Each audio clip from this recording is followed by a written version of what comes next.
उपस्थित जनकल्याण रक्तपेढीचे ब्लड ट्रान्सफ्युजन ऑफिसर आदरणीय डॉक्टर VN झेंडे सर, जनकल्याण रक्तपेढीच्या जनसंपर्क अधिकारी आदरणीय Sonali Khandre madam, young inspiration network सकाळचे रिजनल हेड आदरणीय नितीन दांडे सर, नवरोजची वाडिया महाविद्यालय राष्ट्रीय सेवा योजनेचे कार्यक्रम अधिकारी आदरणीय डॉक्टर सोमनाथ वाघमारे सर आणि कार्यक्रमासाठी उपस्थित सर्वच मान्यवरांचे आणि माझ्या मित्रमैत्रिणींचे मी मनापासून स्वागत करते. संयुक्त राष्ट्र संघाचा अविभाज्य भाग असणारी जागतिक आरोग्य संघटना म्हणजे वर्ल्ड हेल्थ ऑर्गनायझेशन WHO 7 एप्रिल 1948 रोजी स्थापन करण्यात आली. जगभरातील स्वास्थ्य विषयक समस्यांवर नजर ठेवणं, त्यांचं निर्मूलन करण्यासाठी प्रयत्न करणं हे या संघटनेचं मुख्य काम आहे. आणि त्यासाठीच दरवर्षी 7 एप्रिल हा दिवस आपण जागतिक आरोग्य दिन म्हणून साजरा करतो. या दिवशी जगभरात अनेक विविध प्रकारचे कार्यक्रम साजरे केले जातात.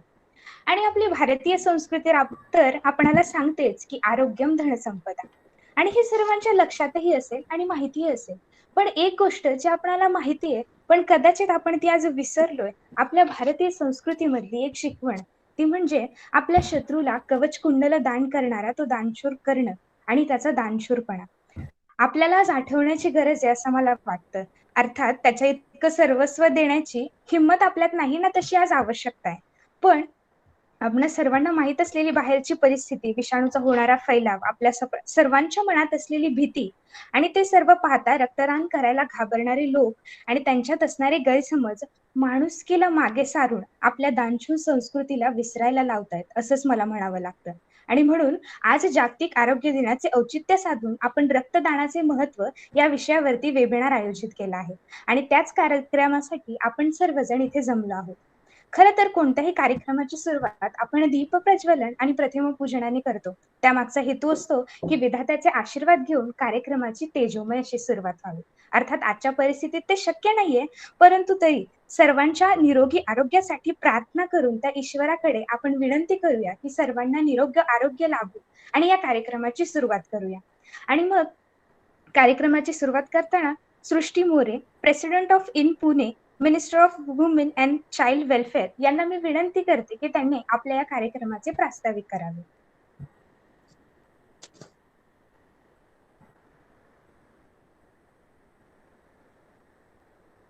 सृष्टी मोरे यांना मी विनंती करते की त्यांनी कार्यक्रमाचे प्रास्ताविक करावे.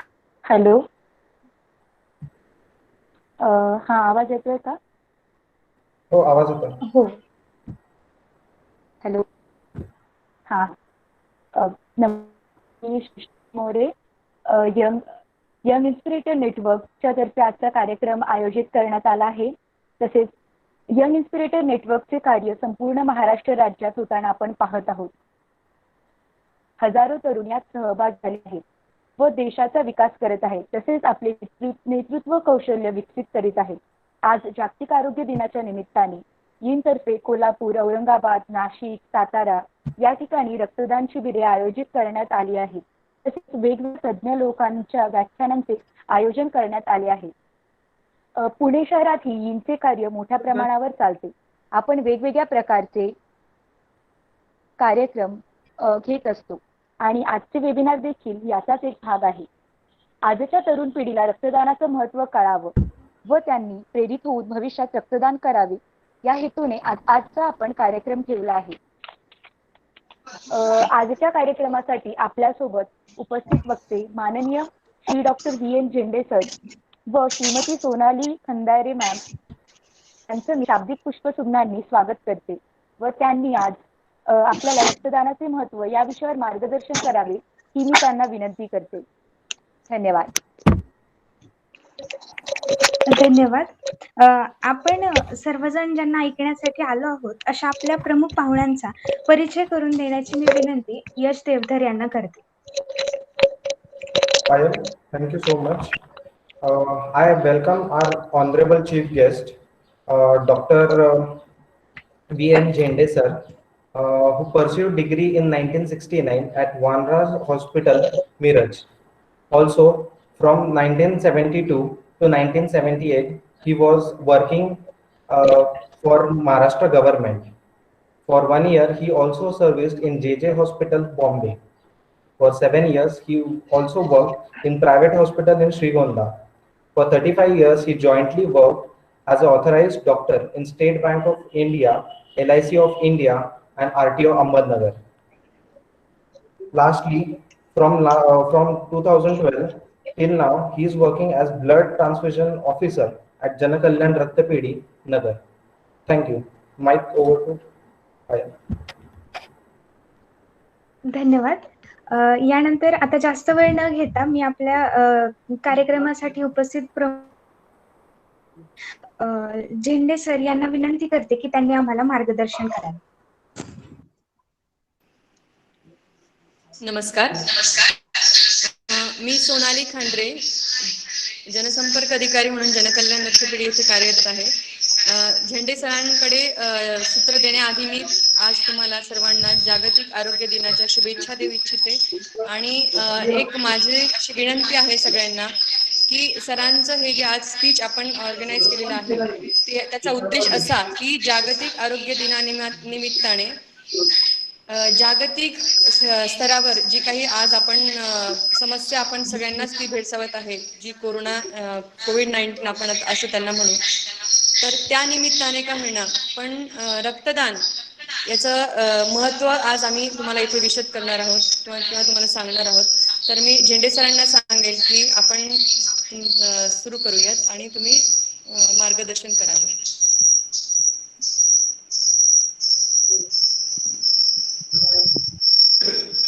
धन्यवाद खांडरे मॅडम. आणि आपण सर्वांना उपस्थित सर्वांना आज 7 एप्रिल जागतिक आरोग्य दिनाच्या खूप शुभेच्छा देतो. दरवर्षी आपण करतो जागतिक आरोग्य दिन साजरा करतो, खूप उत्साहाने साजरा करत असतो. पण गेली 2 वर्ष म्हणजे 2020 आणि 2021 आपल्यावर प्रचंड मोठं असं संकट कोसळलेलं आहे. केवळ आपल्यावर म्हणजे भारतावरच नव्हे तर संपूर्ण जगात ही साथ पसरलेली, कोरोनाची साथ पसरलेली आहे. आणि त्यामुळे मोठं कठीण झालेलं आहे. सगळ्याच गोष्टीत आपण प्रत्येक गोष्ट आपल्याला कठीणात कठीण जाते. तरी त्यावर मात करून पुढे जायची आपली इच्छा आहे आणि आपल्या सर्वांच्या सहकार्याने आपण पुढे जाऊ असं मला निश्चितपणे वाटतं. मी रक्तदानाबद्दलच्या काही गोष्टी तुम्हाला बेसिक ज्या आहेत त्या सांगतो. रक्तदानासंबंधीची जी पात्रता आहे ती साधारण ज्याचं वय 18 ते 65 अशा पद्धतीत असायला पाहिजे. 18च्या खाली कुठल्याही व्यक्तीचं आपण रक्त घेत नाही. रक्तदात्याचं वजन हे 50 किलो, जनरली 45 किलोपेक्षा जास्त, पण आम्ही 50 किलो शक्यतो घेत असतो कारण त्या रक्तदात्यालाही काही त्रास व्हायला नको. आणि हिमोग्लोबिनचं प्रमाण 12.5 ग्रॅम्स% पेक्षा जास्त असावं. रक्तदात्याने रक्तदान करण्यापूर्वी आहार घेतलेला, पोटभर आहार घेतलेला पाहिजे, ब्रेकफास्ट केलेला पाहिजे, जेवण केलेलं पाहिजे, कारण ते अत्यंत गरजेचं आहे. रक्तदान करण्यापूर्वी रक्तदात्याने कुठल्याही प्रकारची ऍस्पिरिन किंवा इतर कुठल्या प्रकारची गोळी घेतलेली नसावी, कारण बऱ्याच वेळा हे औषध रक्तावाटे ज्याला रक्त द्यायचे त्याला जातं आणि काही वेळा गंभीर दुष्परिणाम सुद्धा होऊ शकतात. रक्तदात्याने रक्त देताना अगोदर 3 महिने म्हणजे 3 महिन्यानंतरच रक्तदान करायचं असतं. 3 महिन्याच्या आत रक्तदान करून चालत नाही, कारण ते रक्त आपण ज्याला देऊ त्याला उपयोगी पडत नाही, कारण त्याची मॅच्युरिटी, आरबीसीची मॅच्युरिटी काही झालेली नसते. पेशंटने कुठल्याही प्रकारची औषधं घेतलेली नसावीत. मुख्य म्हणजे त्याला कावीळ कधी झालेले नसावे, कारण कावीळचे 2 प्रकार जे आहेत, हेपॅटायटिस बी आणि हेपॅटायटिस सी. तर हे सूक्ष्म अवस्थेत माणसाच्या शरीरात, सुप्त अवस्थेत माणसाच्या शरीरात त्याचे व्हायरसेस राहिलेले असतात आणि म्हणून आपण ज्याला कावीळ झालेली आहे त्याचं रक्त शक्यतो घेत नाही. 3 वर्षांमध्ये त्या पेशंटला मलेरिया झालेला नसावा, 3 वर्षांमध्ये त्याला मलेरिया झालेला नसावा किंवा मलेरिया विरोधी औषधं घेतलेली नसावी. गेल्या 6 महिन्यात त्या डोनरला वारंवार रात्रीतून घाम येणे, कारणाशिवाय वजनात घट होणे किंवा ताप, कमी जास्त होणारा ताप, जुलाब किंवा ग्रंथींची सूज हा प्रकार नसावा. विषम ज्वर, दॅट इज टायफॉइड, गोवर, गालगुंड आणि कांजिण्या हे व्हायरल डिसीजेस त्याला गेल्या 6 महिन्यात झालेले नसावेत. कुठल्याही प्रकारची शस्त्रक्रिया, मायनर ऑपरेशन, अपघात किंवा डेंटल सर्जरी किंवा डेंटल काही प्रोसिजर वगैरे असेल तर त्याला 6 महिन्यात रक्तदान केलेलं, त्यांनी रक्त घेतलेलं असेल तर, किंवा बोनला असेल टाटूइंग व इयर पिअर्सिंग, कान टोचणे किंवा ॲक्युपंक्चर वगैरे हे असं काही झालेलं नसावं. महत्वाची गोष्ट म्हणजे गेल्या 24 तासात त्यांनी कुठल्याही प्रकारचं मद्यपान केलेलं नसावं. मागच्या वर्षात, गेल्या वर्षभरात त्याला कुत्रं चावलेलं किंवा त्यांनी रेबीजची, अँटी रेबीजची वॅक्सिन हे घेतलेलं नसावं. आणि काही जे रोग आहेत तर ते ह्या काही आजारांमध्ये हा रक्तदाता कायमचा अपात्र होतो. दॅट इज कॅन्सर, म्हणजे कर्करोग, हार्ट डिसीज, हृदयरोग, ब्लिडिंग टेंडन्सीज, काही रक्तस्रावजन्य व्याधी वगैरे आहेत, विनाकारण वजनात घट, डायबिटीस, ब्लड प्रेशर. अर्थात त्याला काही कंडिशन्स, डायबिटीस आणि ब्लड प्रेशरसाठी काही कंडिशन्स आहेत. If you are on treatment at the time of donation तुमचं जर ब्लड प्रेशर नॉर्मल असेल किंवा ब्लड शुगर नॉर्मल असेल तर आपण ते घेतो. त्यानंतर काही वेळीच मी आता ऑलरेडी सांगितलेलं आहे, किडनी डिसीजेस, एड्सचा पेशंट असेल तर तो कायम अपात्र आहे.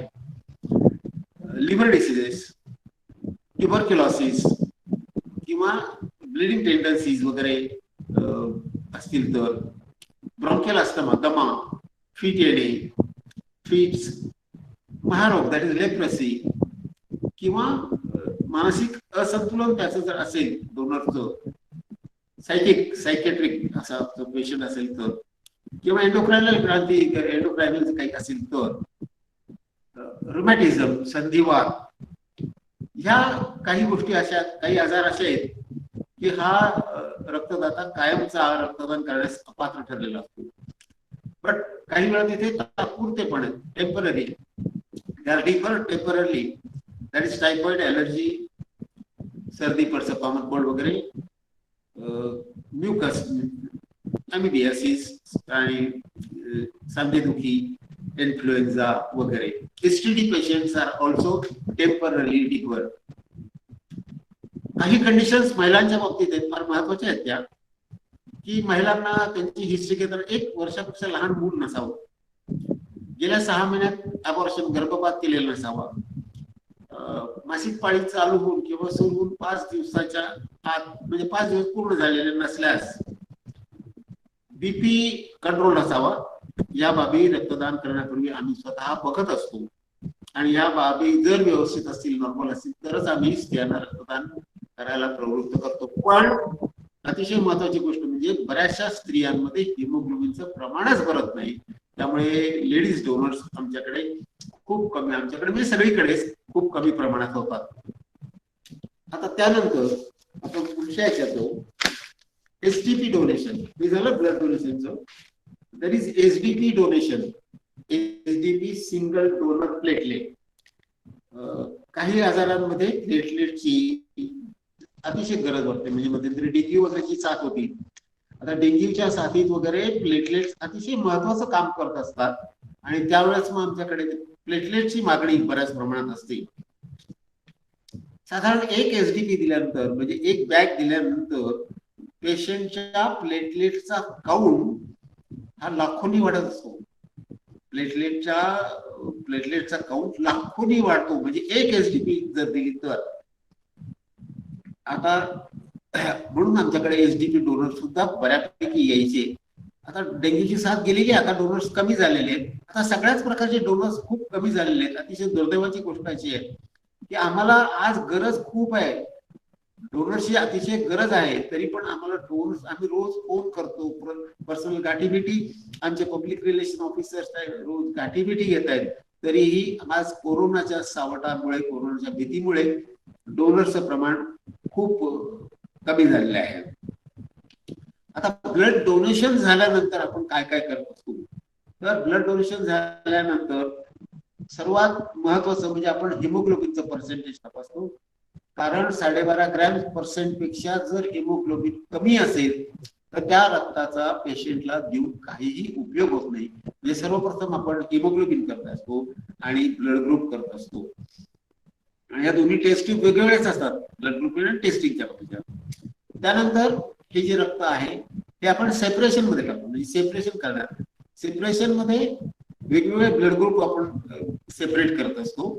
त्यानंतर त्याच्यातल्या ज्या काही गोष्टी आहेत टेस्टिंग मध्ये मी सांगणार आहे तुम्हाला, की ह्या रक्तातल्या हेपॅटायटिस, त्यानंतर एड्स, सेक्शुअली ट्रान्समिटेड डिसीजेस, अशा मलेरिया आणि टायफॉइड अशा 5 प्रकारच्या टेस्ट करून हे वेगवेगळे, म्हणजे हे जर नसतील तरच ते रक्त आपण पेशंटला देण्यास योग्य असं ठरवतो, आणि मग त्यानंतर आपण ते प्रिझर्व करत असतो.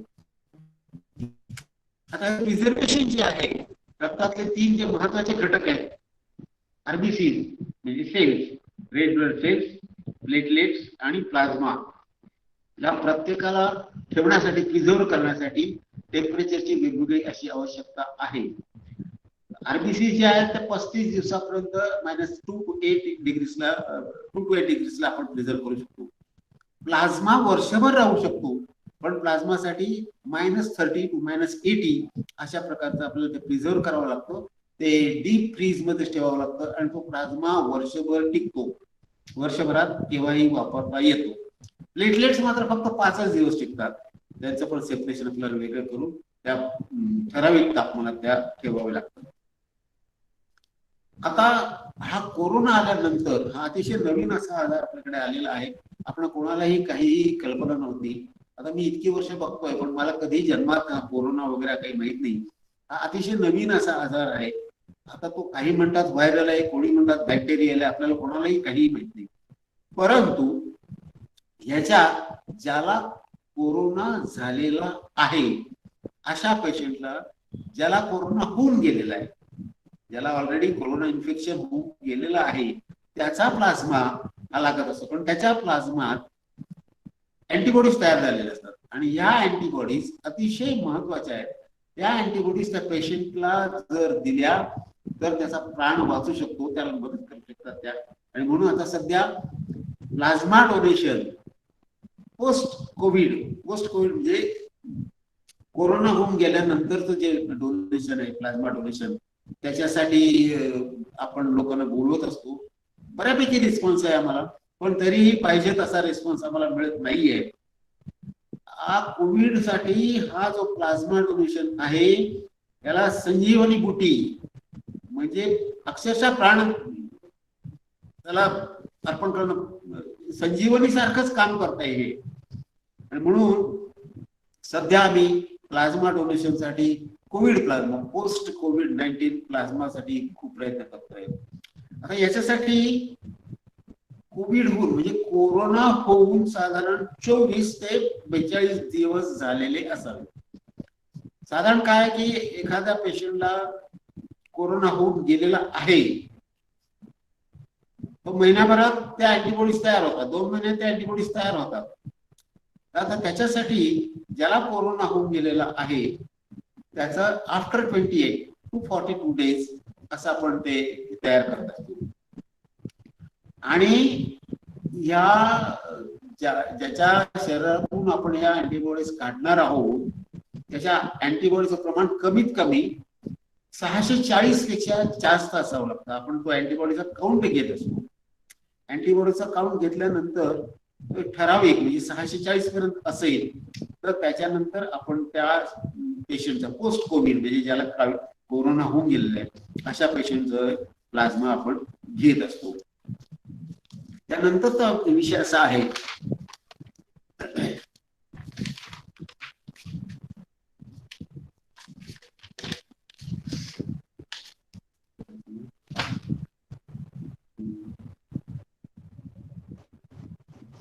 सर मला इथे असं स्पेसिफाय करायचं आहे की आपण आताच्या सध्याच्या पॅन्डेमिक मध्ये एक विचार करतोय की आपण एकीकडे ब्लड डोनेशन कॅम्प होत नाहीये, कोरोनाचे पेशंट दिवसेंदिवस वाढत चाललेले आहेत, कोविड प्लाझ्माची डिमांड खूप वाढत चाललेली आहे, परंतु रक्तदात्यांचा रक्तपेढीकडे आपण कमी झालेला आपण पाहत आहोत. खूप आपण प्रयत्न करत आहोत यासाठी की डोनर्स यायला पाहिजे, त्यांनी ब्लड डोनेशन करायला पाहिजे. रक्ताची एकंदरीत मागणी जर नगर जिल्ह्याची एक्सक्यूज पाहिली मी मॅम. तर जवळपास म्हणजे 40 लाख पॉप्युलेशन आहे नगर जिल्ह्याचं. तर किमान 4 लाख पेशंटला वर्षभरामध्ये ब्लड आपल्याला द्यावं लागतं. एकंदरीत 10% आपण असं जर धरली की 10% लोकांना रक्ताची आवश्यकता आहे.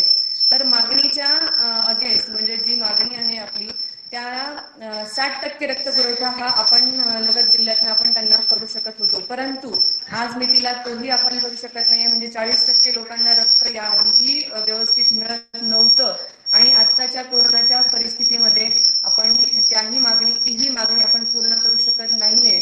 तर मी आजच्या या युथ पिढीला म्हणजे आजच्या या सगळ्या युवा पिढीला माझं एकच माझी विनंती आहे की तुम्ही रक्तदानासाठी आवर्जून पुढे या आणि रक्ताची मागणी जी आहे तर युथ पिढीमध्ये जवळपास जो आपला युवा वर्ग आहे तो खूप मोठा स्रोत आहे रक्तदानासाठी. तर सगळ्या युवा पिढीला माझी विनंती आहे की त्यांनी कृपया रक्तदानासाठी पुढे यायचं आहे. कोरोना संदर्भात सगळ्या नियमांचं पालन रक्तपेढीमध्ये करतच आहोत. आज जागतिक आरोग्य दिनाच्या निमित्ताने आम्ही एक रक्तदान शिबिर आमच्या रक्तपेढीमध्येच आयोजित केलेलं आहे.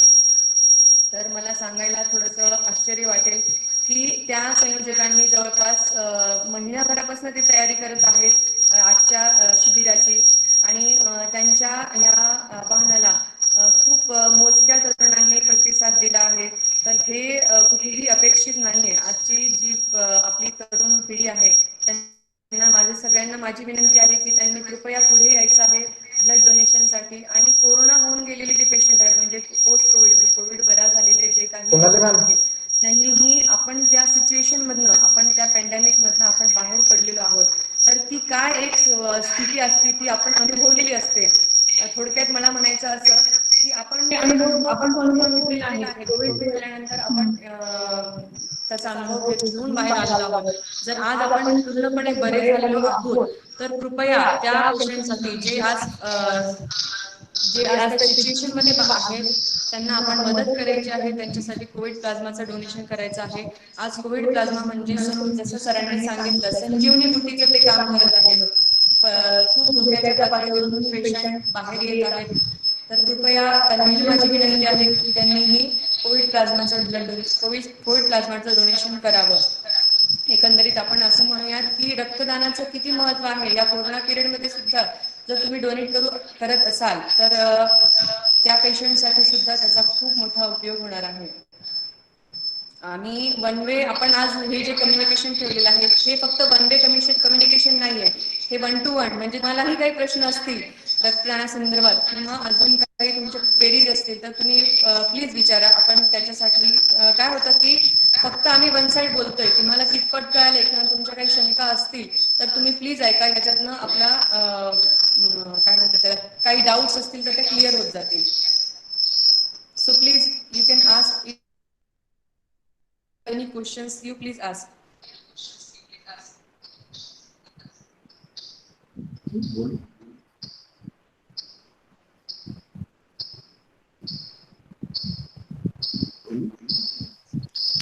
तर आज या निमित्ताने मला आपण सर्वांना अतिशय नम्र विनंती करायची आहे की रक्तदानाबद्दलची माहिती आम्ही तुम्हाला दिली, प्लाझ्मा बद्दलची माहिती दिली, पोस्ट कोविड प्लाझ्मा बद्दलची माहिती दिली.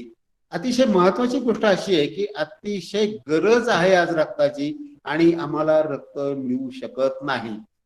कारण वेगवेगळी आहेत. एक तर पहिली गोष्ट म्हणजे कोरोनाची भीती. कोरोनाच्या भीतीमुळे समोरचा माणूस आता आपण सगळेच घाबरलेलो आहोत. कोरोना काय आहे काय नाही कसं आहे आपण सर्व कोणाला अगदी नवीन साथ असल्यामुळे आपण सगळेच घाबरलेले आहोत. त्यामुळे एखादा रक्तदाता जर घाबरलेला असेल किंवा त्याला जर भीती वाटत असेल तर त्यात त्याची चूक अशी काही नाहीये. आपल्या सर्वांचं हे कर्तव्य आहे की त्याला समजावून सांगायचंय त्याला पटवून द्यायचंय की बाबा रे, अशा परिस्थितीत रक्तदान करून तुला खरोखरच काही त्रास होणार नाही, कारण आज रक्ताची गरज कमी झालेली नाही. काही वेळ म्हणजे कोविडचे आज पेशंट्स आहेतच आहेत, पण त्याचबरोबर इतर सुद्धा आपले नेहमी असणारे पेशंट जे आहेत ते सुद्धा आज आहेतच हॉस्पिटलमध्ये. कोविड पार्ट आहे, नॉन कोविड पार्ट आहे, आणि रक्ताची गरज आहे तेवढीच आहे, काहीही कमी झालेली नाहीये.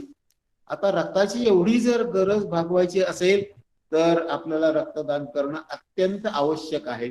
आम्ही आमच्या जनकल्याण रक्तपेढीतर्फे आमचे जनसंपर्क अधिकारी गावोगाव खेडोपाडी जात आहेत, सगळ्यांना लोकांना पटवून देत आहेत, त्यांच्या मिटिंगा घेत आहेत, त्यांना सगळ्यांना या गोष्टीचं महत्व जाणून देत आहेत की बुवा रक्तदान हे केलंच पाहिजे. कारण आज आपल्याला रक्तदानाची खूप मोठी, रक्ताची खूप मोठी आवश्यकता आहे. आणि मी म्हणून पुनश्च एकदा तुम्हाला सगळ्यांना असं विनंती करेन की आपण जितकं होईल, जितकं जास्त होईल तेवढ्या प्रमाणात आपण रक्तदानाला उद्युक्त करा लोकांना, कारण रक्तदानाची अतिशय गरज. आज आमच्याकडे परिस्थिती अशी आहे की आमच्याकडे येणाऱ्या बऱ्याचशा लोकांना आम्हाला नाईलाजाने रक्त नाही असं सांगायची वेळ येते, आणि ते आम्हाला काही बरं वाटत नाही, ते काही घोषणाबह नाहीये. तेव्हा रक्तदाते जितके जास्तीत जास्त तुम्हाला तयार करता येतील. शाळा कॉलेजेस सुद्धा सध्या बंद आहेत, कारण शाळा कॉलेजेस हा एक मोठा स्रोत असतो रक्ताचा, परंतु सध्या शाळा कॉलेजेस बंद आहेत. त्यानंतर आम्ही खेडोपाडी जरी गेलो तरीही लोक घाबरल्यामुळे किंवा भीतीमुळे रक्तदानासाठी पुढे येत नाहीयेत. आज या निमित्ताने जागतिक आरोग्य दिनाच्या प्रसंगी आपण सर्वांनी एक निश्चय केला पाहिजे की रक्तदान अतिशय आवश्यक आहे, कारण रक्त काही कुठेही मिळत नाही. आपण खूप खूप खूप खूप फॉरवर्ड झालेलो आहोत, सायन्स खूप पुढे गेलेलं आहे, पण steel blood remains the only thing which cannot be manufactured anywhere, either in factory or anywhere. त्यामुळे रक्तदान हे अत्यंत आवश्यक आहे, रक्तदान केलंच पाहिजे. आज कुठल्याही शहरात जा, मुंबई सारख्या शहरात सुद्धा मुख्यमंत्र्यांनी सांगितलं की 2 ते 3 दिवस पुढे एवढाच रक्तसाठा आहे. नगर सारख्या ठिकाणी अतिशय गंभीर आहे, म्हणजे आमच्याच रक्तपेढीत असं नाही, नगर मधल्या ज्या 7-8 रक्तपेढ्या आहेत कुठेही रक्ताच्या पिशव्या शिल्लक नाहीये. तेव्हा मी तुम्हाला या निमित्ताने एक निश्चित विनंती करेन, नम्र विनंती करेन की आपल्याला जर रक्तदान शिबिर आयोजित करता आलं, रक्तदाते तयार करता आले, रक्तदाते उद्युक्त करता आले, तर कृपा करून सगळ्यांनी रक्तदानाबद्दलची ही मोहीम यशस्वी करावी. जास्तीत जास्त रक्त संकलन होईल यासाठी आपण सगळ्यांनी प्रयत्न करावे. आज आमच्याकडे आम्ही एक कॅम्प ठेवलेला आहे वर्ल्ड मराठा ऑर्गनायझेशनचा. अतिशय उत्साही अशी ती माणसं आहेत, त्यांच्याबद्दलची माहिती जनसंपर्क अधिकारी खांडरे मॅडम तुम्हाला देतील.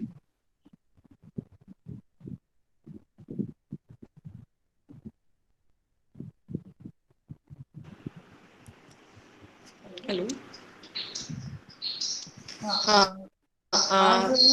आज परवाच्या दिवशी म्हणजे मला एक अनुभव तुम्हाला आज शेअर करायचा आहे. परवा आमच्याकडे एक पॉझिटिव्ह त्यांना कोविड प्लाझ्मा हवा होता.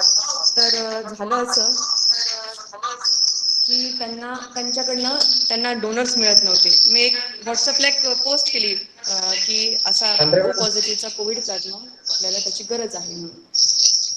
नंतर फोन यायला सुरुवात झाली. तुम्ही तुमचं काम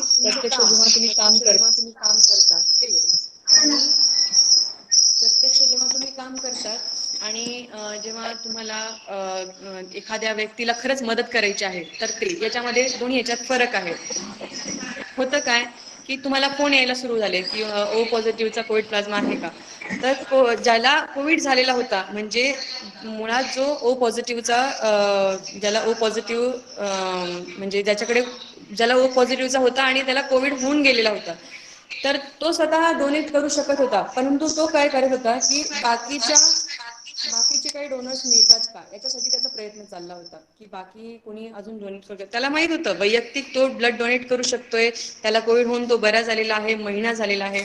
तर आम्ही तो कार्यकर्ता होता, म्हणजे त्याला असं म्हणायचं होतं की मी कार्य करतोय, परंतु त्याला वैयक्तिक स्वतः डोनेट करायचं नव्हतं. बरेच फोन येऊन गेले, बरेच डोनर येऊन गेले आणि होतं कसं की याच्यामध्ये क्रायटेरिया एक असतो की तुमच्या बॉडीमध्ये, वैयक्तिक तुमच्या बॉडीमध्ये अँटीबॉडीज असायला लागतात.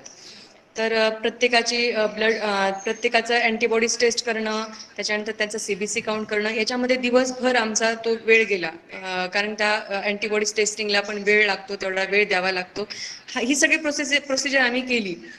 नंतर दिवस मावळला, म्हणजे संध्याकाळ झाली आणि संध्याकाळात जेव्हा एकही डोनर आमच्याकडनं सिलेक्ट झाला नाही, तेव्हा तो कार्यकर्ता असं म्हटला की मॅडम मला पण मी पण कोविड पॉझिटिव्ह होतो, माझा पण ब्लड ग्रुप O पॉझिटिव्ह आहे, तर तुम्ही माझं ब्लड घेऊ शकता का? तर मी म्हटलं ठीक आहे ना, आपण जर ही सगळी प्रोसिजर असेलच तर आपण ती प्रोसिजर करूयात, आपण तुमचं ब्लड घेऊयात. आणि आम्ही त्यांचं ब्लड घेतलं आणि मग त्यांच्या अँटीबॉडीज टेस्ट केल्या. तुम्हाला सांगायला हरकत नाही, 103 त्यांच्या अँटीबॉडीज भरल्यात आणि त्यांनी अँटीबॉडीज त्यांच्यात 103 भरल्यात आणि त्याच्यानंतर आम्ही त्यांचं डोनेशन करून घेतलं. म्हणजे काय की फक्त दुसऱ्या व्यक्तीला किंवा एखाद्या व्यक्तीला आपण उद्युक्त करू शकत नाही, तर आपल्याला स्वतःही आपण मोटिवेट असायला हवं, आपण स्वतःही ब्लड डोनेशनसाठी पुढे यायला हवं. फक्त फोन करून जमत नाही, तर तुमचं ब्लड डोनेशन तुमची ही जबाबदारी तेवढी महत्त्वाची आहे. तुम्हीही तेवढ्या जबाबदारीने तुम्हीही इनिशिएटिव्ह घ्यायला हवं. हे सगळं खूप गरजेचं आहे. तर आजच्या युवा पिढीला माझं एवढंच म्हणणं आहे की तुम्ही कृपया करून रक्तदानासाठी पुढे यायचं आहे, ब्लड डोनेशन करायचं आहे. एखाद्याचा जीव जो अत्यंत अवस्थेत आहे, म्हणजे त्याची अवस्था व्यवस्थित नाहीये, तो अत्यावस्थेत असलेला तो रुग्ण, त्याला रक्ताची गरज आहे, तर प्लीज तुम्ही सगळ्यांनी मिळून पुढे या, ब्लड डोनेशन कॅम्प ऑर्गनाईज करा किंवा तुम्ही येऊन ब्लड डोनेशन करा आणि तुमच्यासोबत एका व्यक्तीला तुम्ही ब्लड डोनेशनसाठी घेऊन या, असं आमची विनंती आहे. कुणाला काही प्रश्न असतील तर कृपया विचारा, जेणेकरून शंकांचं निरसन होईल तुमच्या पण, आणि काही गोष्टी क्लिअर होतील की तुम्हाला कितपत कळालंय रक्तदानाचं काय महत्त्व आहे. तुम्हाला अजून काही माहिती हवी असेल तर आम्ही ती नक्की तुम्हाला सांगू. So please.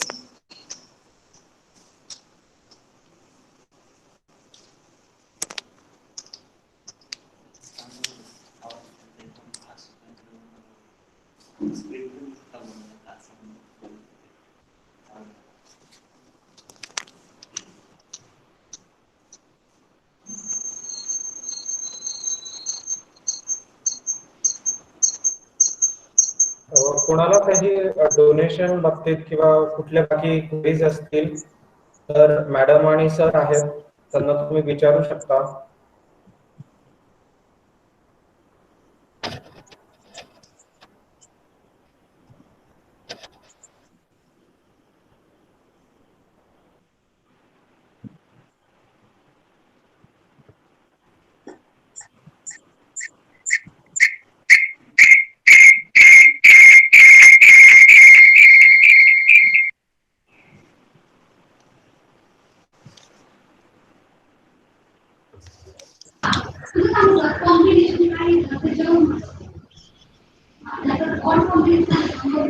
जर कोणाला प्रश्न असेल तर आपला माईक ऑन करून तुम्ही विचारू शकता प्रश्न. मॅडम, एक आपल्याला मेसेजवर क्वेश्चन आलाय. Even tablets of vitamin C cannot be consume before blood donation. Sakshi मुंडकेचा प्रश्न आहे हा. हॅलो.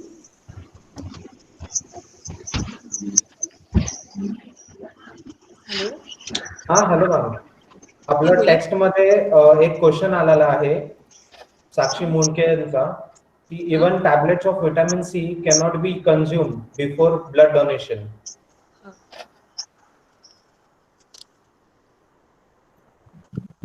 हा, बोला, काय आपला प्रश्न?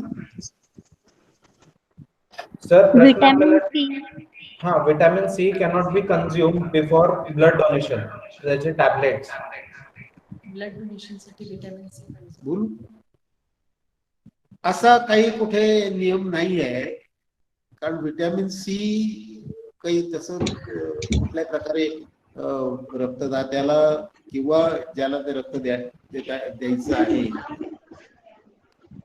त्याला त्याच्यापासून काही त्रास होईल अशातला काही नाही. आपण मल्टीव्हिटॅमिन, मल्टी मिनरल वगैरेचे ज्या काही टॅबलेट्स घेतलेल्या असतील तर त्या तो डोनर आपण ऍक्सेप्ट करत असतो. व्हिटॅमिन सी काही नाही, लिंबाचा रस असतो. व्हिटॅमिन सी तर कॉमन हे आहे. त्यामुळे मला नाही वाटत की व्हिटॅमिन सी घेतले असेल तर डिफर करावा किंवा रिफ्यूज करावा असा काही नियम नाहीये, माझ्या वाचण्यात तरी नाहीये.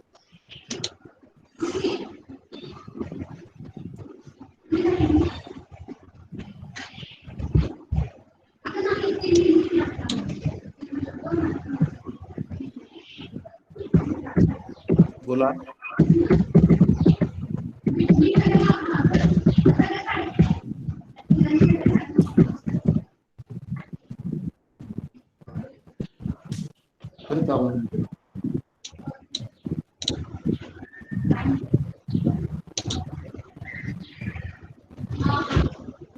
तर या निमित्ताने मी वारंवार आपण सर्वांना आवाहन करीन की आपण स्वतः जर आम्ही सांगितलेल्या त्या सगळ्या कंडिशन्स मध्ये बसत असाल तर त्याचबरोबर आपण स्वतः आपली मित्रमंडळी, कुटुंबीय, शेजारी, गल्लीतले जे काही कोणी तुमच्या माहितीचे असतील त्या सर्वांना सांगून बोलून रक्तदानासाठी प्रवृत्त करा.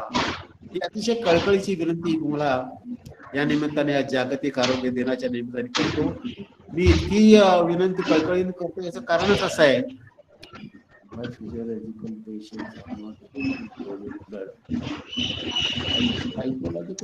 सायकोलॉजिकल.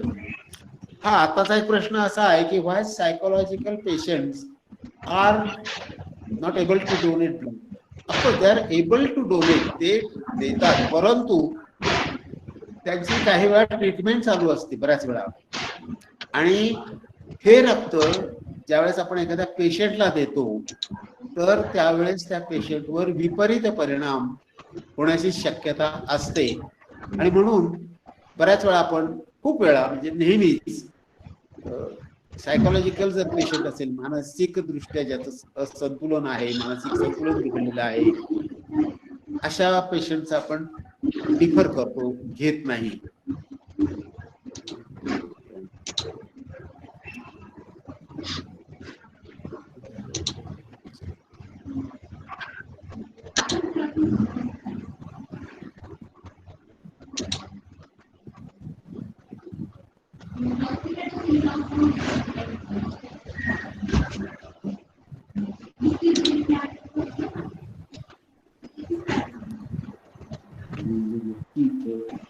झेंडे सर, एक प्रश्न होता की आपण प्लाझ्मा डोनेट केल्यानंतर त्या पेशंटनी त्याच्यानंतर कधी डोनेशन करू शकतो, किती वेळाने आपण डोनेशन करू शकतो?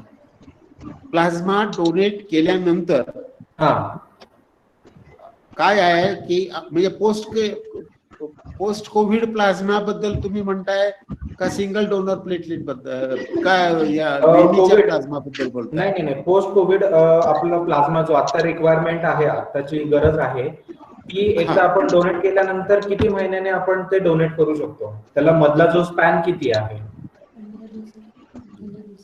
हॅलो हॅलो सर, आवाज येतोय? हॅलो, आवाज येतोय सर, बोला. हा त्या पेशंटला आपण 15 दिवसानंतर परत बोलवू शकतो. त्याला परत 15 दिवसानंतर डोनेट तो करू शकतो. फक्त त्याच्या अँटीबॉडीज काउंट व्यवस्थित आला पाहिजे आणि तो जनरली असतो.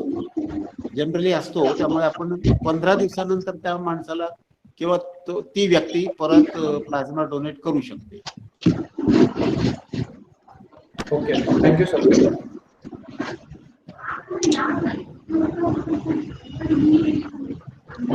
विचारा ना, अजून कोणाला काही शंका असल्यास विचारा.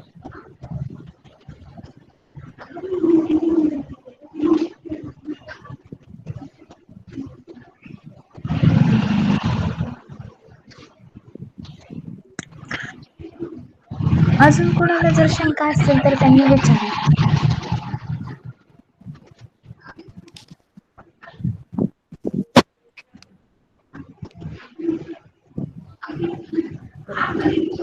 हा, परत विचारा.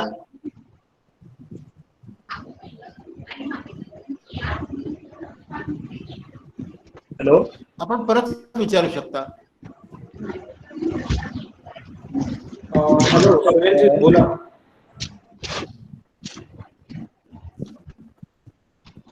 हा बोला ना.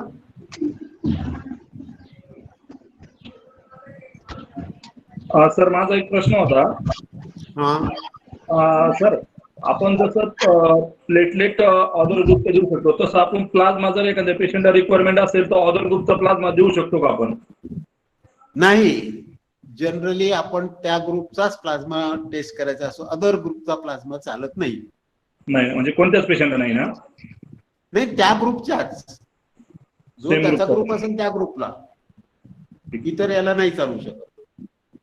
Okay sir, okay. कारण काल कसं झालं सर, माझ्या इथं आनंद दृष्टीला एका पेशंटला रिक्वायरमेंट होती प्लाझ्माची, तर मी एका ब्लड बँकला फोन केला की मला बी पॉझिटिव्हचा प्लाझ्माची आवश्यकता आहे, पण समोर बी निगेटिव्हची आवश्यकता होती, पण समोरचे मला काय म्हणले की आपण त्यांना बी पॉझिटिव्ह पण देऊ शकतो आणि बी पॉझिटिव्ह पण प्लाझ्मा देऊ शकतो, तर असं आपण चालू शकतो का? हा, एबी पॉझिटिव्ह म्हणजे कसं असतं, बी पॉझिटिव्ह एबी पॉझिटिव्ह हे कसं आहे की एबी ग्रुप हा युनिव्हर्सल डोनरच आहे. हो, तेच आहे. एबी ग्रुप ओ जसा एबी युनिव्हर्सल रिसिपियंट आहे. एबी ग्रुप हा युनिव्हर्सल रिसिपियंट आहे, म्हणजे कोणीही त्याचा हे घेऊ शकतं. पण ओ हा जो आहे तो डोनर आहे, त्यामुळे हा जो पेशंट घेणारा असेल तर त्याला त्याचा ग्रुप प्लस एबी असं चालू शकतं. But it depends upon that medical officer, त्या डॉक्टरनी कसं सजेस्ट केलंय. आपल्याकडे जनरली अशी टेंडन्सी आता निर्माण झालेली आहे की डॉक्टर लोक सुद्धा आहे त्याच ग्रुपचं प्रिफर करतात. तेच आहे. Thank you sir, thank you.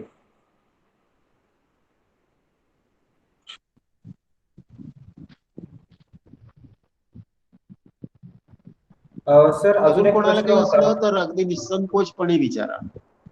सर मला एक प्रश्न होता की आपण ब्लड डोनेशनच्या व्यतिरिक्त अजून कुठले कुठले डोनेशन करू शकतो नॉर्मली? आता कोविड सिच्युएशन मध्ये नाही तर बाकीच्या वेळेस पण आपण नॉर्मली कुठले कुठले डिफरंट डोनेशन करू शकतो? नाही, आता ब्लड डोनेशन हा भाग वेगळा आहे, पण नवीन आता अवयवदान म्हणून सुद्धा सुरू झालेलं आहे. ऑर्गन डोनेशन, अवयवदान ही वेगळी एक हे सुरू झालेली आहे. त्याच्यातल्या सगळ्या म्हणजे शरीरातले कुठलेही अवयव, कुठलेही, रिमेंबर, कुठलेही, नॉट ओनली लिव्हर, कारण आतापर्यंत आपण जे ऐकत आलोय ते liver donation, transplant, bone transplant, ह्या सगळ्या गोष्टी आपल्या ऐकून झालेल्या आहेत. पण आता अजूनही सायन्स इतकं पुढे गेलेलं आहे. किडनी डोनेशन सुद्धा होती, पण आता रिसेंटली अनेक अवयव माणसाचे डोनेट करता येतात. अर्थात ती प्रोसिजर फार किचकट आहे, त्याचं प्रिझर्वेशन करणं वगैरे सुद्धा फार कठीण आहे. परंतु आता रक्ताव्यतिरिक्त तुम्ही इतर मल्टिपल ऑर्गन डोनेशन करू शकता. सर ऍक्च्युली मला प्रश्न असा होता की ब्लड डोनेशन मध्येच किंवा आपण ब्लडच्या रिलेटेडच अजून काय काय आपण डोनेट करू शकतो ब्लड मध्येच? जसं आता आपण प्लाझ्मा डोनेशन करतो तसंच अजून काय काय आपण डोनेट करू शकतो?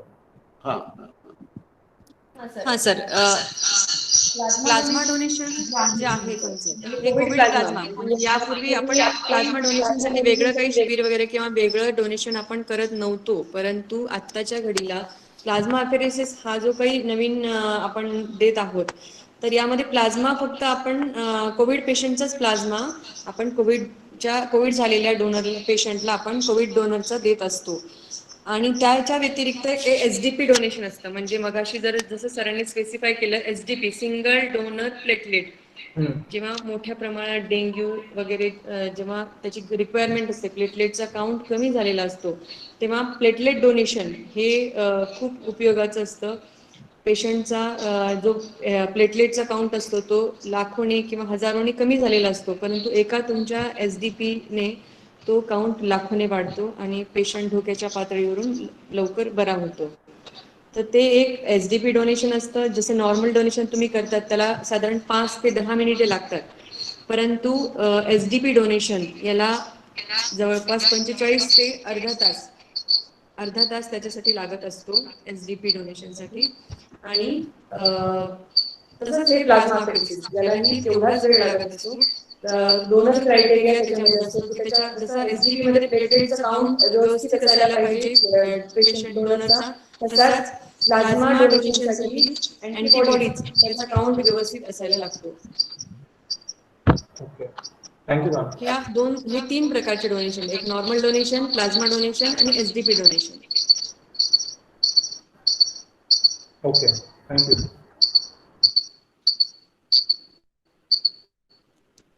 Any more questions?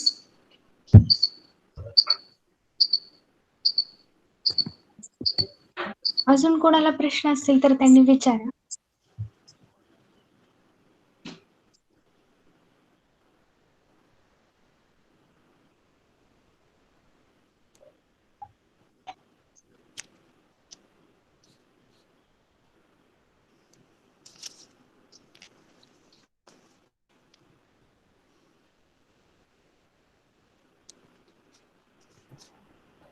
कोणाला काही प्रश्न आहेत अजून डोनेशन बाबतीत, कोविड प्लाझ्माच्या डोनेशन बाबतीत किंवा अजून काही?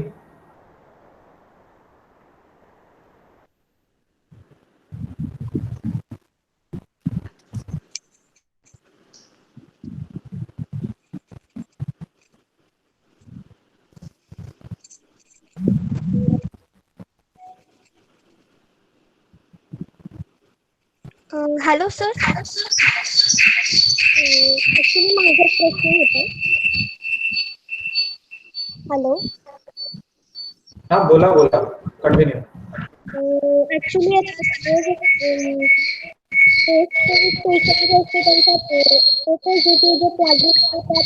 त्यांच्या शरीरात अँटीबॉडीज तयार झालेल्या असतात आणि त्या प्लाझ्मामुळे आपण जो कोविड पेशंट आहे त्याची ट्रीटमेंट करू शकतो. सो ती ट्रीटमेंट कशी केल्या जाते त्याबद्दल सांगा ना थोडं.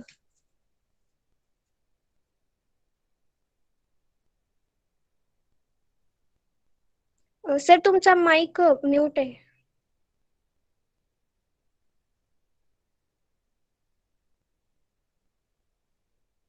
सर तुमचा माईक म्यूट आहे. आता येतोय? सर येते. हो सर. हा बोला. सर मी विचारलं की जो पोस्ट कोविड पेशंटचा जो आपण प्लाझ्मा जो डोनेट केलेला असतो तर त्यामध्ये हो. अँटीबॉडीज तयार होतात आणि त्याच्यात ती अँटीबॉडीज तयार होतात ना, म्हणजे हो अँटीबॉडीज तयार झालेल्या असतातच. तर ती अँटीबॉडी घेऊन आपण जो कोविड पेशंट आहे त्याची ट्रीटमेंट करू शकतो. हो, त्याचं कारण काय आहे की कोणताही डिसीज जो आहे त्या डिसीजचे व्हायरसेस किंवा बॅक्टेरिया हे अँटीजेनच्या स्वरूपात माणसाच्या शरीरावर हल्ला करतात आणि त्याच्या विरुद्ध लढण्यासाठी आपलं शरीर अँटीबॉडीज तयार करत असतं. आता याच्यातला मुख्य उद्देश असा आहे की ज्याला कोविड-19 कोरोना होऊन गेलेला आहे आणि तो बरा झालेला आहे, म्हणजे धोक्याच्या पातळीच्या वर तो आलेला आहे, म्हणजेच त्याच्या शरीरात कोरोना व्हायरसच्या विरुद्ध लढण्यासाठी अँटीबॉडीज तयार झालेल्या आहेत. आता या तयार झालेल्या अँटीबॉडीज आपण पोस्ट कोविड पेशंटच्या रक्तातून काढून जर एखाद्या कोरोना बाधित पेशंटला दिल्या तर त्याचं त्या कोरोनाशी लढण्याची क्षमता खूप वाढते. त्याच्या शरीरात ओरिजिनली ज्या होत असतील अँटीबॉडीज त्या प्लस आपण वरून दिलेल्या अँटीबॉडीज असं मिळून त्या पेशंटला लवकर रिलीफ मिळू शकतो आणि म्हणून आपण पोस्ट कोविड प्लाझ्मा त्याला देत असतो, कारण त्याच्यात अँटीबॉडीज असतात म्हणून. Okay sir, thank you. हा,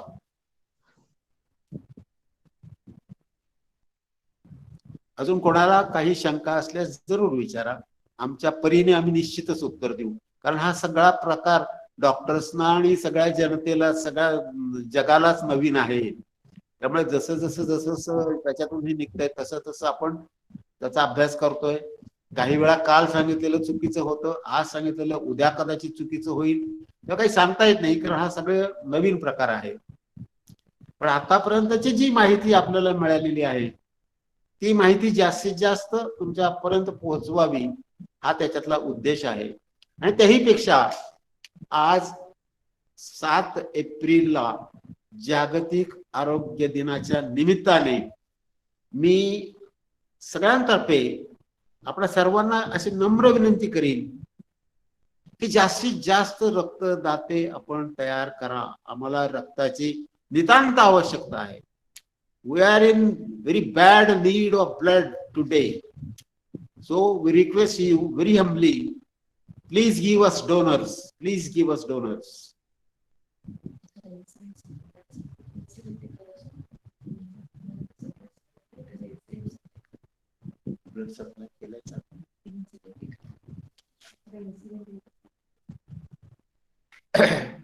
मित्रांनो, आता रक्ताची खरोखर किती गरज असती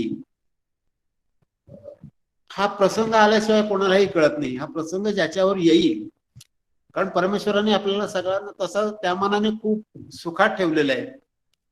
परंतु मला एक प्रसंग आठवतो. आता जो माणूस इतरांना मदत करतो, सगळ्या गोष्टी सगळं सगळं आहे, दातृत्वाची भूमिका पण आहे, डोनेशनची भूमिका पण आहे, लोकांसाठी काही करावं, समाजासाठी काही करावं या भावना पण आहेत. पण अशाच व्यक्तीला एकदा दुर्दैवाने रक्ताची गरज लागली. आपल्या इथलं एक मोठं हॉस्पिटल आहे, मी नाव घेत नाही, त्या हॉस्पिटलला डॉक्टर साहेबांनी रात्री सांगितलं 12-12:30ला की नाही नाही नाही नाही, आपल्याला कमीत कमी 2 बॅगा आत्ता इमिजिएटली लागतील, आत्ताच्या आत्ता लागतील. आणि म्हणून त्यावेळेस तिथे मी होतो, उपस्थित होतो. कसा काय कोणास ठाऊक, पण आय वॉज प्रेझेंट देअर. आणि आम्ही प्रयत्न केले कोण आहे, कोणी मिळतंय का, परंतु रात्री आम्हाला कोणीही डोनर मिळाला नाही. आम्ही तसंच जनकल्याण, त्यावेळेस मी इथे नोकरी करत नव्हतो, पण या जनकल्याण रक्तपेढीच आम्ही आलो रात्री 12 वाजता. आणि अगोदर आम्हाला त्यांनी सांगितलं की 2 नाही पण 1च बॅग तुम्हाला मिळू शकेल, 1च बॅग मिळू शकेल असं म्हटल्यानंतर आमचा अर्धा जीव हे झाला की अरे बाप रे, आता कसं काय, कारण परिस्थिती ते खूप कठीण आहे. डॉक्टर साहेब बोलता बोलता बोलून गेले की कमीत कमी 2 बॅगा इमिजिएट पाहिजेत, इमिजिएट. तुम्ही कुठेही जा, काहीही करा, कसंही करा, पण या पेशंटला 2 रक्ताच्या पिशव्या दिल्याच पाहिजेत. आम्ही म्हटलं काय हरकत नाही, 1 तर 1 पिशवी द्या. आणि ती तयार झाली, 1 पिशवी आम्हाला मिळाली, ती आम्ही त्या पेशंटला दिली. 2 तासांनी त्या डॉक्टर साहेबांनी सांगितले की परत जा आणि मिळाली एखादी तर बघा. आमच्या सुदैवाने, नशिबाने आम्ही परत जनकल्याण आल्यानंतर मिनव्हाईल डोनर हा केव्हाही येऊ शकतो, रात्री येतो, दुपारी येतो, पण त्यालाही गरज असते, तोही येतो. आम्हाला दुसरी पिशवी पण मिळाली आणि सांगायला खूप आनंद वाटतो की ते जे पेशंट होतं ते आमच्या नात्यातलं नाही, गोत्यातलं नाही, ओळखीचं नाही, पाळखीचं नाही, काही नाही, फक्त त्याला एक मदत करायची म्हणून आम्ही काही प्रयत्न केले. आणि सुदैवाने हे रक्त मिळाल्यामुळे त्या पेशंटचे जीव वाचले. मला स्वतःला तर खूप आनंद आहे. ही गोष्ट मी 10 वेळा सांगितलेली आहे की when you are actually in need of blood, आणि जर तुम्हाला मिळालं नाही तर तुम्ही अक्षरशः वेड्यासारखे होता. कारण काय, ते एकच साधन असं असतं की जो आजारी माणूस आहे त्याचा जीव वाचवण्याचं ते एकच साधन आहे. त्यावेळेस सगळं आपल्याला आठवतं, डॉक्टर आठवतात, परमेश्वर आठवतो, सगळ्या गोष्टी. पण रक्त जर मिळालं नाही तर काहीही उपयोग नाही. म्हणून मी वारंवार आपल्याला विनंती करतो, आज आपण राष्ट्रीय जागतिक आरोग्य दिनाच्या निमित्ताने इथे उपस्थित, या कॉन्फरन्सला उपस्थित असलेल्या प्रत्येकाने असा निश्चय करावा, कमीत कमी माझ्यासह मी 5 डोनर्स देईन, मी स्वतः प्लस माझे 5 मित्र, आणि अशा आम्ही सगळे मिळून रक्तदान करू. मित्रांनो, एवढं जर केलं तर या भयान संकटातून, हे जीव घेणं संकट आहे खरोखर, याच्यातून आपण निश्चितपणे बाहेर पडू शकू असं मला विश्वास वाटतो.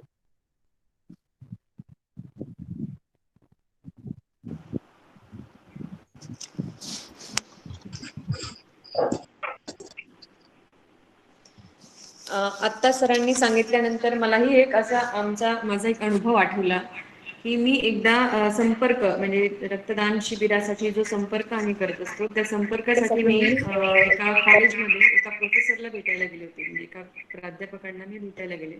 त्यांना संपर्क केल्यानंतर मी त्यांना सांगितलं की एक रक्तदान शिबिर तुम्ही तुमच्या कॉलेजमध्ये तुमच्या विद्यार्थ्यांसाठी घ्या. आज आम्हाला रक्ताची खूप गरज आहे आणि तुम्ही ज्या काही तुमच्याकडनं ब्लड कलेक्शन होईल, जे काही कलेक्शन होईल ते आम्हाला खूप गरजेचं आहे आणि खूप उपयुक्त असं ठरणार आहे. असा माझा विषय झाल्यानंतर त्या प्राध्यापकांनी ठरवलं की ठीक आहे मॅडम, एक 10 दिवसांनी तुम्हाला मी सांगतो आणि आपण शिबिर घेऊ. 10 दिवसानंतर मी परत एक फोन केला, सर तुमचा काही फोन आला नाही, तर आपण ते शिबिर घ्यायचंय का? परत मग त्याच्यानंतर म्हणजे मॅडम आता थोडंसं आमचं वेगळे कार्यक्रम चालू आहे कॉलेजमध्ये, असं आहे तसं आहे. त्यांनी थोडंसं कारण सांगून मला तो शिबिरासाठी परत टाळलं. त्यानंतर मी त्यांना परत फोन केला नाही. परंतु एक दिवस अचानक त्या सरांचा मला फोन आला आणि सरांनी मला सांगितलं की मॅडम, माझ्या मुलीचा AB पॉझिटिव्ह ब्लड ग्रुप आहे आणि तिला कुठल्याही परिस्थितीत आज 2 बॅग डॉक्टरांनी द्यायला सांगितलं आहे. तर प्लीज तुम्ही तेवढं मला अरेंज करून द्याल का? आपण तुमचा कॅम्प घेऊ, पण मला आज तेवढी गरज आहे, तर तुम्ही ती अरेंज करून द्याल का? मी त्यांचा फोन ठेवला आणि नंतर मी इथे ब्लड बँकेमध्ये बघितलं तर स्टॉकवर एकही AB पॉझिटिव्हची बॅग नव्हती. बॅग नाही म्हटल्यानंतर मग मी काय केलं की डोनर्सला कॉल केला आणि डोनर बोलवण्याचा प्रयत्न केला. जवळपास 50 फोन करून झाल्यानंतर मला AB पॉझिटिव्हचे 2 डोनर असे म्हटले की आम्ही डोनेशन करायला येतो. कारण काहीतरी कारण असतं, कुणी बाहेर गावी असतं, कुणी आजारी असतं किंवा अजून जे काही कारण असेल. तर 2 डोनर मला असं म्हटले, 2 रक्तदाते त्या दिवशी माझ्याकडे येण्यासाठी तयार झाले. ते सर माझ्याकडे अक्षरशः येऊन बसले होते की तुम्ही ब्लड कलेक्शन करून जे काही तुमची प्रोसेस असेल ती सगळी करून मला तुम्ही आज बॅग रेडी करून द्या, असं म्हणून ते ब्लड बँकेमध्येच येऊन थांबले. त्यानंतर ब्लड डोनर्स आले. मग त्यांच्यापुढे त्यांचा आपण ब्लड घेतलं, ब्लड टेस्टिंग केल्या. आधी त्यांचं हिमोग्लोबिन भरते का ते सगळं चेक केलं, त्याच्यानंतर टेस्टिंग केलं. तुम्हाला सांगायला मला हरकत नाही, त्या प्रोफेसरने अक्षरशः ती बॅग घेतली आणि त्या पैशाचं पाकिट तिथे काउंटरवर ठेवलं आणि ते धावत पळत ती बॅग घेऊन ते हॉस्पिटलकडे ते धावत गेले. त्याच्यानंतर त्यांचा फोन जवळपास मला दुसऱ्याच दिवशी फोन आला की मॅडम, कुठल्याही परिस्थितीमध्ये आज आपल्याला ब्लड डोनेशन कॅम्प घ्यायचा आहे. तर रक्ताची जी गरज असते, जोपर्यंत माणसाला स्वतःला ती कधी भासत नाही तोपर्यंत त्याला रक्ताचं गांभीर्य किंवा रक्तदानाचं महत्त्व त्याला कळत नाही. असे खूप थोडेसे लोक असतात ज्यांना त्याचं गांभीर्य कळत असतं. गरज नसताना किंवा त्यांना वैयक्तिक कधी आठवलेलं नसताना सुद्धा ते कॅम्प घेतात, कॅम्प अरेंज करतात किंवा स्वतः ब्लड डोनेशन करतात.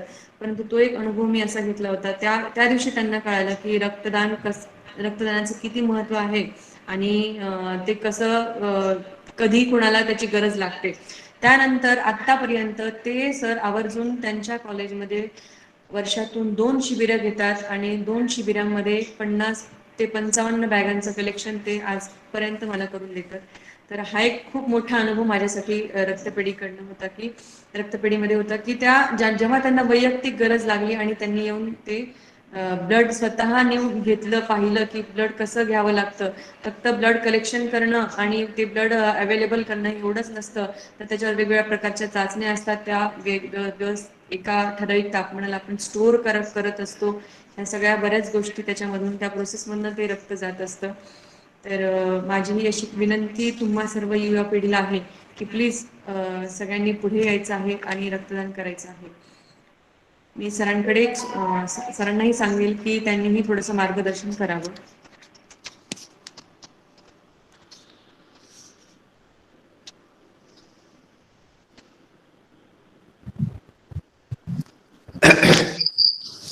मित्रांनो, आत्ताच आमच्या खांडरे मॅडम जी सांगितलं जनसंपर्क अधिकारी आहेत, त्या अनेक ठिकाणी गावोगावी खेड्यापाड्यात त्या जातात, लोकांना शिबिरं घेऊन प्रोत्साहित करून लोकांना सांगून प्रबोधन करून जास्तीत जास्त डोनर्स कसे मिळतील.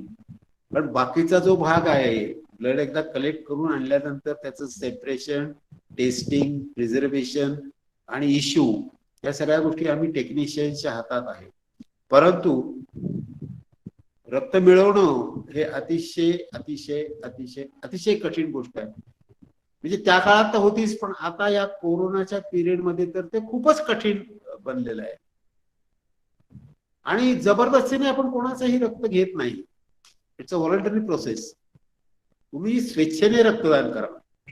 स्वेच्छेने रक्तदान करणाराच आम्ही घेतो. तो घेत असताना त्याची स्वतःची तब्येत आम्ही तपासून घेतो की he should be fit and fine, should be healthy. या सगळ्या याच्यातून जाताना, कारण बऱ्याच ठिकाणी असा अनुभव येतो, शिबिर संयोजकाची इच्छा असते की आपण 100 बॅगा देऊ आणि 100 बॅगा दिल्यानंतर हे पेपरला आलं पाहिजे की अमुक अमुक अमुक अमुक संस्थेच्या 100 बॅगांचं रक्तदान झालंय. मित्रांनो, आम्ही त्यांना सांगत असतो तुम्ही 100 बॅगा दिल्या नाहीत तरी चालतील, आपल्याला क्वालिटी नको आहे, सॉरी क्वांटिटी नको आहे, आपल्याला क्वांटिटी 100 नको आहे, आपल्याला जे काही होईल ते क्वालिटी ब्लड पाहिजे. क्वालिटी ब्लड याचा अर्थ असा की ज्या रक्ताचा पेशंटचा जीव वाचण्यासाठी आपल्याला उपयोग होऊ शकेल. आणि अशा परिस्थितीत त्यांनी माणसं खूप गोळा केलेली असतात, ती कमी होतात, तोही नाराज होतो. त्याला हे आम्ही समजावून सांगतो, नाही, we rely on quality and not on quantity. तेव्हा पुनश्च एकदा मी आपणा सर्वांना ही विनंती करेन, बाकी सगळं आम्ही बघून घेऊ, सगळ्या गोष्टी आम्ही बघून घेऊ, फक्त जास्तीत जास्त संख्येने लोकांनी रक्तदानासाठी पुढे यावं ही पुनश्च एकदा मी आपणास कळकळीची विनंती करतो. जनकल्याण रक्तपेढी 24 तास उघडी आहे. तुम्ही रात्री केव्हाही आलात तरीही तुमचं ब्लड डोनेट करून घेणं, तुमचं रक्त डोनेशन करून घेणं आम्ही केव्हाही करतो. तेव्हा पुनश्च एकदा मी आपणा सर्वांना विनंती करतो की जास्तीत जास्त संख्येने रक्तदानासाठी पुढे या. धन्यवाद. अजून कोणाला जर प्रश्न असतील तर त्यांनी विचारा, आणि जर कोणाला प्रश्न नसतील तर आपण कार्यक्रम पुढे नेऊ.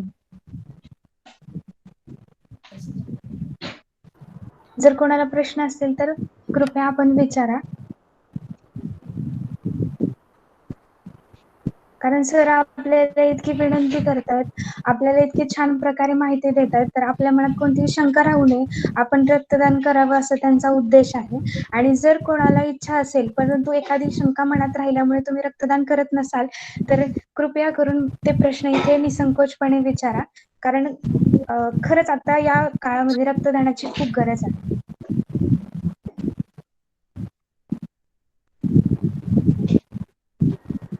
सर, हा, एक लास्ट प्रश्न आहे आपल्याकडे निवेदिता. अगदी जरूर जरूर विचारा, जरूर. की ओ पॉझिटिव्ह हा युनिव्हर्सल डोनर असून या व्यतिरिक्त आपण ए पॉझिटिव्ह और ए नेगेटिव्ह, बी पॉझिटिव्ह और बी नेगेटिव्ह या ब्लड ग्रुप असलेल्या प्लाझ्मा आपण डोनेट करू शकतो का, आणि कोविड पेशंटच्या रिकव्हरीसाठी? हा, आता जनरली हे जे काही ग्रुप तुम्ही सांगितले त्या प्रत्येक याच्यात जनरल नियम असा आहे की ओ हा युनिव्हर्सल डोनर आहे, ए बी हा युनिव्हर्सल रिसिपियंट आहे, आणि ए आणि बी चे मात्र आपण त्या ग्रुपला देत असतो. परंतु हे जरी युनिव्हर्सल डोनर आणि युनिव्हर्सल रिसिपियंट असे असले तरीही सध्याचा ट्रेंड, सध्या बरेचसे डॉक्टर त्याच सेम ब्लड ग्रुपच ब्लड मागत असतात. आता ते अवेलेबल नाहीच झालं, खूपच परिस्थिती बिकट झाली तर ए बी वाल्याला ओच ब्लड देऊ शकतात, कारण इट्स अ युनिव्हर्सल डोनर. आता प्लाझ्माच्या बाबतीत सुद्धा जनरली, कारण आम्ही ब्लड काढून टेस्टिंग करून प्रिझर्वेशन करून इश्यू करत असतो, पण after all it depends upon that particular doctor who treats a patient. त्याला जर अशी हे झाली की नाही या पेशंटचा ब्लड ग्रुप हा असा असा आहे आणि त्याला प्लाझ्मा सुद्धा हा असा असाच पाहिजे, असं जर असेल तर आपण काही करू शकत नाही, म्हणजे त्याच्या इच्छेप्रमाणे तो हे द्यावा लागतो. Okay, thank you sir. Payal, welcome. Programme पुढे. धन्यवाद सर. आणि मॅडम, तुम्ही आम्हाला इतकी महत्वाची माहिती इतक्या सहज आणि सुंदर शब्दामध्ये सांगितली.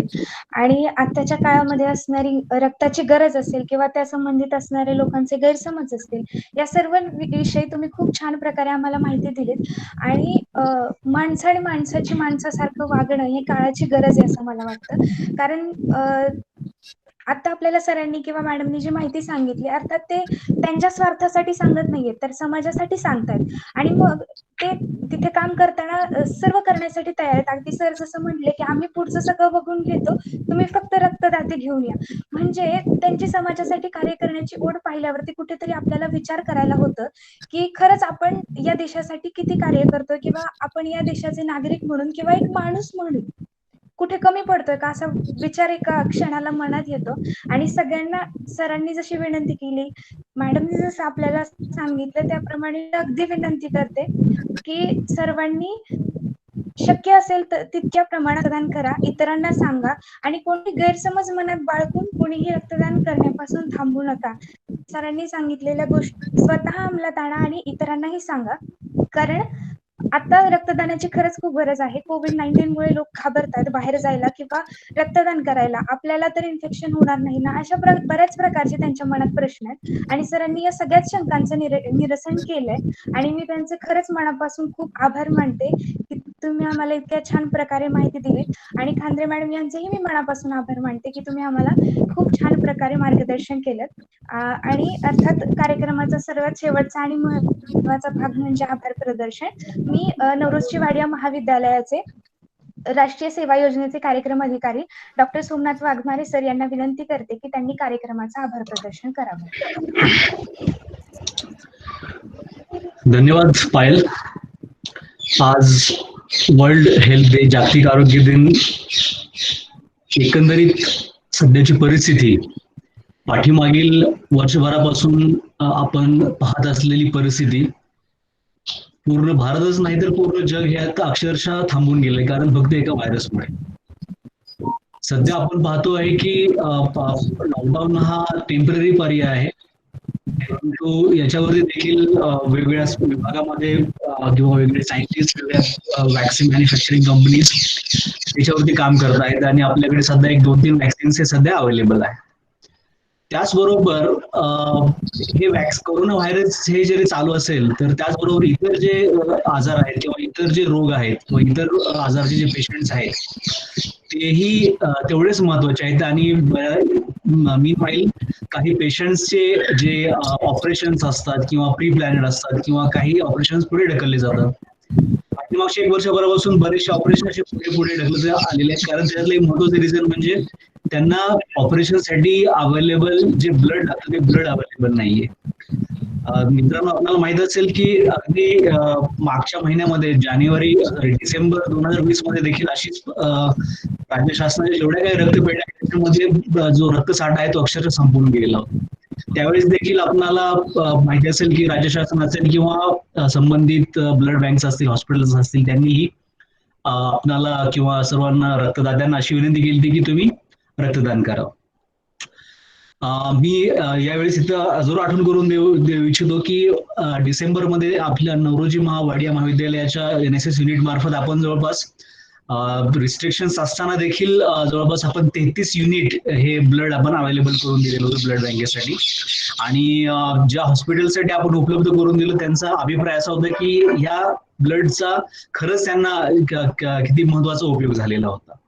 तर blood donation need of today's society किंवा blood donation need of today's time हा जो विषय तो फार महत्वाचा आहे. आणि या विषया संदर्भामध्ये ज्यावेळेस वेबिनार घेण्याचं ठरलं आणि वेबिनार घेण्यासाठी नवरोजी वाडिया महाविद्यालयाचं राष्ट्रीय सेवा योजनेचं युनिट असेल, त्याचबरोबर यंग इन्स्पिरेशन नेटवर्क्स, त्याचबरोबर सकाळ मीडिया ग्रुप आणि सगळ्यात महत्वाचं म्हणजे जनकल्याण रक्तपेढी अहमदनगर, हा आजचा जो कार्यक्रम वेबिनार जो आहे तो त्याच्या यशस्वीतेसाठी जनकल्याण रक्तपेढीचं योगदान हे फार महत्वाचं आहे. कारण आजच्या या वेबिनारमध्ये ज्यांनी आपल्याला मार्गदर्शन केले असे आदरणीय डॉक्टर झेंडे सर, VN झेंडे सर, आणि त्याचबरोबर पब्लिक रिलेशन ऑफिसर जनकल्याण blood centre Sonali Khandare madam. तर या आपल्या ह्या दोघांचाही मी ही नवरोजी वाडिया महाविद्यालयाच्या वतीने आभार मानतो. कारण पर्टिक्युलरली झेंडे सरांनी जी काही व्यवस्थित माहिती दिलेली आहे, म्हणजे लोकांच्या मध्ये जे काही भय आहे सध्याच्या परिस्थितीमध्ये ब्लड डोनेशन करण्याच्या संदर्भामध्ये, म्हणजे मी ब्लड डोनेट कधी करावं किंवा ब्लड डोनेशन करताना काय काळजी घ्यावी, ब्लड डोनेशन करण्याच्या अगोदर काय काळजी घ्यावी आणि ब्लड डोनेशन केल्यानंतर देखील आपलं रक्त हे नंतर शरीर हे रक्त तयार करतं, परंतु त्यावेळेस देखील आपण काय काळजी घेतली पाहिजे या संदर्भामध्ये इत्यंभूत अशी माहिती डॉक्टर झेंडे सरांनी दिली. आणि त्याचबरोबर जे काही विद्यार्थी या वेबिनारमध्ये सहभागी झाले त्यांचे जे विविध प्रश्न होते रक्तदाना संदर्भामध्ये त्याचंही अगदी सविस्तर आणि सविस्तर असं हे निरासन विद्यार्थ्यांच्या शंकेचं निरासन हे झेंडे सरांनी केलेलं आहे. त्याबद्दल मी या ऑर्गनायझर्स तर्फे म्हणजे नवरोजी वाडिया महाविद्यालयातील NSS विभागामार्फत मी झेंडे सरांचा इथे आभार मानतो. त्याचबरोबर हा कार्यक्रम यशस्वी करण्यासाठी पब्लिक रिलेशन ऑफिसर जनकल्याण रक्तपेढीच्या सोनाली खंद्रे मॅडम यांचे देखील मी इथे आभार मानतो. त्यांनी जो कोऑर्डिनेशन केलं आहे, आमचे जे काही स्वयंसेवक आहेत, यश असेल, मृणाल असेल आणि जनकल्याण ब्लड बँक यांच्याबरोबर जे कोऑर्डिनेशन करून हा आजचा कार्यक्रम जो व्यवस्थितपणे पार पाडलेला आहे किंवा पार पाडण्यामध्ये महत्वाची भूमिका घेतली त्याबद्दल मी देखील खंदारे मॅडमचं इकडे आभार मानतो. त्याचबरोबर हा कार्यक्रम यशस्वी करण्यापाठीमागे जे काही एफर्ट्स घेतलेले आहेत ते म्हणजे यश देवधर असेल किंवा मृणाल असेल किंवा आमच्या NSS ची संपूर्ण टीम आहे, विद्यार्थ्यांची टीम आहे, त्यांचं देखील मी इकडे त्यांना आभार मानतो आणि पुढचा कार्यक्रम देखील असेच पार पाडावे यासाठी मी त्यांचं अभिनंदन करतो. त्याचबरोबर सकाळ मीडिया पार्टनर असेल किंवा त्याचबरोबर यंग इन्स्पिरेशन नेटवर्क यांचं देखील मी इथे आभार मानतो. आणि परत एकदा शेवटी मी NSS विभागामार्फत विनंती करतो की सर्व विद्यार्थ्यांनी स्वतः त्याचबरोबर आपले कुटुंबीय असतील किंवा त्याचबरोबर आपले जो काही मित्रपरिवार आहे त्यांना देखील रक्तदान करणे कशी गरज आहे, आता सध्या परिस्थितीमध्ये किती महत्वाचं आहे. जसं डॉक्टरांनी सांगितलं की या रक्ताच्या पिशवीची गरज ही त्यावेळेस तुम्हाला समजेल ज्यावेळेस तेच रक्त तुमच्या एका कुटुंबियातील व्यक्तीला किंवा कोणाला जर त्यावेळेस त्याची गरज भासेल आणि त्यावेळेस ते मिळणार आहे, त्यावेळेस आपल्याला रक्तदान करणं किती गरजेचं आहे याची आपल्याला जाणीव होईल. त्यामुळे आपण त्याचबरोबर आपले कुटुंबीय, आपले नातेवाईक किंवा आपला जो काही मित्रपरिवार आहे यांच्या मार्फत आपण आता कोविड-19च्या रिस्ट्रिक्शन्समुळे थोडंसं अडचण आहे बाहेर जाण्यासाठी, तरी देखील तुम्ही आपल्या आसपास ज्या काही ब्लड बँक्स असतील तिथे तुम्ही कॉन्टॅक्ट करा आणि आपला जो काही या पूर्ण कोविड-19च्या युद्धामध्ये जो काही आपलं योगदान आहे ते आपण या पद्धतीनं रक्तदान करून तुम्ही तुमचं योगदान द्यावं अशी मी सगळ्यांना विनंती करतो. आणि त्याचबरोबर ह्या आजच्या वेबिनारला जे NSS त्याचबरोबर इतर विद्यार्थी असतील, जे महाविद्यालयातील सहकारी प्राध्यापक असतील त्यांचे देखील मी आभार मानतो. आणि सगळ्यात महत्वाचं म्हणजे हा वेबिनार आयोजित करण्यासाठी आमच्या महाविद्यालयाचे मॅनेजमेंट असतील, ट्रस्टी असतील, त्याचबरोबर आमच्या महाविद्यालयाचे प्राचार्य डॉक्टर PK बधाने सर यांनी देखील परवानगी दिली, त्याबद्दल मी त्यांचे देखील इकडे आभार मानतो. आणि परत एकदा यश आणि मृणाल यांचा आभार मानतो आणि मी इथे माझे 2 शब्द संपवतो. धन्यवाद. धन्यवाद सर. तर या कार्यक्रमाचं आभार प्रदर्शन केल्याबद्दल तुमचे आभार आणि सर्वांच्या परवानगीने मी हा कार्यक्रम संपला असं जाहीर करते.